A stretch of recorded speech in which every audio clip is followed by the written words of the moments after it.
This is Tim Phillips, Chief Investment Officer at Phillips and Company Advisors.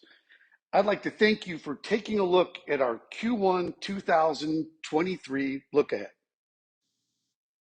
Please read all the disclosures and disclaimers carefully. It's this time of year we take a look back and look forward. I always call it Wall Street parlor tricks. Wall Street loves to make predictions, but generally they are wildly inaccurate. And on this page, you can see some of those predictions. Last year, they predicted that the markets would perform at about up 3.85%. They were off by almost 635%. They were a little closer on GDP growth, but again, off almost 100% on predicting where the 10-year treasury would be. Again, we listed for you this year's predictions. On average, they're calling for an S&P 500 market increase of 7.8%, kind of very muted US GDP growth. Let's see how they do, but I wouldn't put a lot of stock into Wall Street parlor tricks. The predominant question for 2023 is there a recession coming? The yield curve is inverted, and that is the short-term interest rates are higher than long-term rates, and that's usually been highly correlated to a future recession. In fact, economists surveyed by Bloomberg now think there's a 70% chance of recession in 2023. If that's the case, we should see corporate earnings contract months before a recession actually hits the US economy. So let's keep a really close eye on Q1 earnings. It's our view the Fed will have ample time to react to any pre-recessionary tendencies and lower rates if needed. In this bottom right-hand chart, the median time between a yield curve inversion and a recession is about 14 to 18 months. Plenty of the time for the Fed to react to potentially orchestrate a soft landing. If you ask the consumer and not economists about a future recession, they'd probably say not yet. Wages are still growing above trend by nearly 2 times. And the consumer is saving much less of disposable personal income and plowing those dollars back into consumption. They also still have ample accumulated savings from all the pandemic stimulus to spend down. Finally, the consumer still looks optimistic enough to dip into credit cards as seen by a rise in debt service payments. And they still have ample room to run before those debt service payments return to peak levels. While economists might be predicting a recession, the consumer is far from tapped out. The predominant narrative for Q1 will be inflation, as that dictates interest rates, which certainly impacts jobs, wages, consumption, and ultimately corporate earnings. As of the last reports, both CPI and personal consumption expenditures, which is the favorite index by the Fed, are showing an inflationary retreat. With the biggest component of inflation being housing, the massive rollover in rents, which you can see in the upper right, will only propel that retreat. In fact, core service inflation, which is a key gauge for the Fed, and that's things like healthcare and travel and restaurants, is also collapsing. The bottom line is a soft economic landing without a recession is within reason if inflation cools naturally and the Fed does not jam rates much higher than the 5% anticipated. The Fed is certainly on a tightrope, there's no doubt about it. As noted in the last slide, the Fed is certainly in the position to pull off a soft landing with the economy without a recession. Right now, the Fed's implied target rate is just about 5%, maybe a little higher. And then their plan is to hold there for the remainder of 2023. And again, those rate increases should occur in Q1. Now, however, market participants think the Fed will pause at about 4.8% level and then cut shortly thereafter. And that's that lower left chart that shows the difference between the Fed and market participants' expectations. Basically, these market participants think there's a recession brewing later in 2023, and that will force the Fed to cut sooner than the Fed is telegraphing. So whose opinion will prevail? will entirely depend on inflation. With inflation expectations dropping and Fed funds rates rising, the Fed now is effectively battling inflation, and you can see that in the upper right-hand corner. And if history's any guide, we should have almost a full year before we see any rate cuts, as the average time between the last rate increase and the first rate cut is about 11 months. Beyond the inflation narrative, earnings per share still matter most. Expectations are for a pretty weak Q1 in Q2 2023, and then a pretty strong recovery on a year-over-year basis in the second half. Corporate earnings look to be backloaded that way, and markets could start to discount that growth sometime in the first half of 2023. Valuations are still reasonable, and Goldman Sachs expects margin expansion to recover in the second half. The 2022 record share buybacks will add a little boost to 2023 corporate earnings, as there will be fewer shares in the earnings per share count. So, U.S. markets could have a pretty choppy Q1, but a pretty solid second half of the year. This has been the worst year in decades for fixed income and balanced portfolios. In fact, it's not been since the Great Depression that we've seen balanced portfolios perform this poorly. Obviously, rising rates were the catalyst to all of this.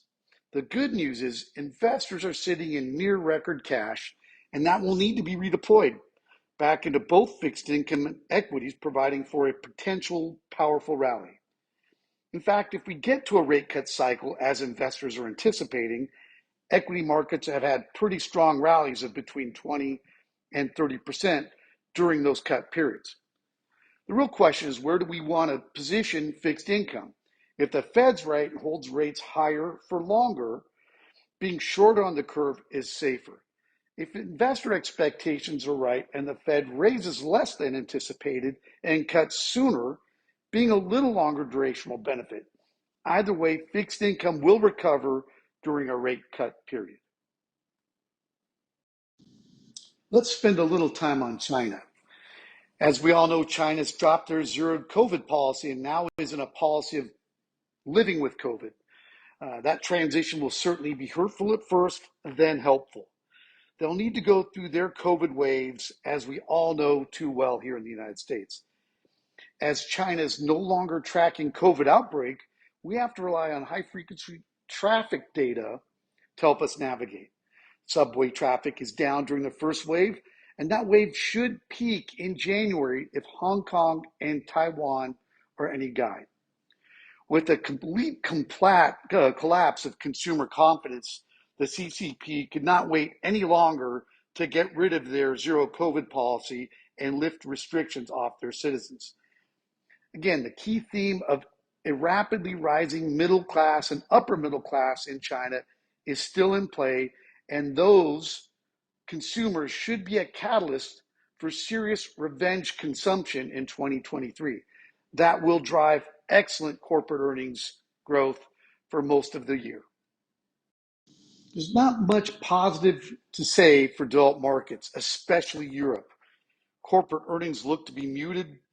While valuations certainly look favorable, there's a chance GDP growth might curl into a contraction with the prolonged war in Ukraine and higher energy prices. We're well below policy allocation when it comes to developed markets, and we expect to hold that below target for the coming quarters. Emerging markets don't look that much better than developed markets when it comes to earnings per share growth in 2023. Valuations are certainly better relative to US markets, and it's clearer that GDP growth across emerging markets is much stronger than developed markets. The real catalyst for emerging markets will be China and likely Brazil, both of which are at incredibly low discounts relative to historic valuations. So we maintain a little overweight to policy targets in this particular asset class. The most common question investors ask us is, where are we relative to the market cycle. This slide has lots of data on average periods of time and recovery periods. I always like to draw your attention to the bar chart at the very bottom of this page, which shows that markets move in brief bursts. While we like to show you this timing data at the upper half of this chart, the main thing is it's impossible to time these markets because when they move in brief bursts. And if you even miss just a few days, you miss out on much of the advantage. That's why we have to invest through cycles. We have to rebalance. We have to tax optimize and certainly dollar cost average. So just a quick couple thoughts, our views and recommendations. We believe the Fed will likely raise rates a little higher than Wall Street expectations and hold those rates a little longer than Wall Street expectations to really put a dampener on inflation. That will certainly create some volatility in Q1. We think the US consumer will still be resilient with strong job and wage growth providing a positive backdrop. However, we should be very, very careful of any erosion in sentiment and a contraction in consumption, although we don't see that. Effectively, our view is the Fed can still execute a soft landing, and we should position for that. Our recommendations are to be underweight developed markets, maintain those overweights in emerging markets, particularly as China transitions to a living with COVID policy. We still like bulleting 2-year treasuries above the 4.5% rate. And again, a little more focus on base metals, healthcare, and consumer staples that can kind of give you both a hedge against inflation and a potential hedge against deflation, just in case a recession does break out later this year. Our mean reversion dashboard gives you a sense of where valuations sit over long periods of time. It's been a long time since we've seen valuations get back to historic averages. You see that in large value and large blend. You're seeing some good discounts in small cap and in mid cap. Of course, energy poses great valuation discounts as well as telecom and real estate. Those may be areas we focus in on. We're going to probably ignore some of the valuation discounts as it relates to Europe and focus a little more on those valuation discounts in China. And our active emerging markets manager has built an overweight into Brazil. On behalf of the entire team at Phillips & Company Advisors, I'd like to thank you for taking your time to listen to our look ahead for Q1 2023. We all wish you a healthy, happy, and prosperous 2023. And by all means, reach out to us with any questions, comments, or thoughts.